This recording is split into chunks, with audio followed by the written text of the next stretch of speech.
à tous, c'est MeloGP et on se retrouve aujourd'hui pour faire un résumé des warm-up et de la course qui, encore une fois, a été extraordinaire. Commençons tout de suite par les warm-up où nous avons appris que Franco Morbidelli devra effectuer un long lap à la course suite à l'accrochage entre lui, Marco Bezzecchi et Alex Marquez d'hier. Et celui avec le meilleur chrono est Fabio Quartararo avec 1:37.1, suivi de Brad Binder et Jorge Martin. Et en 15e, nous retrouvons Johann Zarco. Pour la course, tous les pilotes ont utilisé les mêmes pneus, médium à l'avant et à l'arrière. Et malheureusement, au bout de seulement quelques virages, il y a eu un accrochage entre Fabio Quartararo qui était coincé entre deux pilotes et Miguel Oliveira, car quand Fabio Quartararo est tombé, il a percuté Miguel Oliveira et l'a donc entraîné dans sa chute, ce qui a entraîné un drapeau rouge pour notamment changer l'air fence, mais aussi emmener Miguel Oliveira au centre médical qui a une épaule luxée. Au bout de quelques minutes, les pilotes ont pu retourner sur la grille pour effectuer un second départ et la situation est exactement comme hier. Fabio Quartararo a donc dû effectuer un long lap et Miguel Oliveira n'est pas revenu.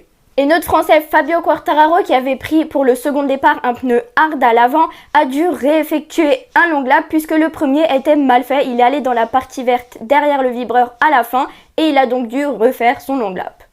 Après le drapeau rouge, les KTM ont refait un départ exceptionnel, mais il y a aussi eu quelques chutes, notamment celle de Joan Mir qui est tombé pour la 4e fois ce week-end, celle d'Alex Rins qui est reparti mais après est rentré au stand pour s'arrêter là, celle de Marco Bezzecchi qui était le leader en arrivant et qui passe désormais deuxième derrière Pecco Bagnaia, et la chute de notre second français Johann Zarco. En parlant de Pecco Bagnaia, il a fait une course exceptionnelle, mais lui aussi a eu une pénalité. Pendant la course, il a dû rendre une place suite au dépassement avec Jack Miller. Mais ça ne l'a pas empêché de finir vainqueur de ce Grand Prix. Et derrière Pecco Bagnaia sur le podium, nous retrouvons les deux KTM, celle de Brad Binder en 2e et celle de Jack Miller en 3e. Mais il ne faut pas oublier Dani Pedrosa qui a effectué son 219e départ et qui a terminé 7e. Malgré ces deux longues laps, Fabio Quartararo a quand même réussi à remonter à la 10e place et donc marque des points dans le championnat.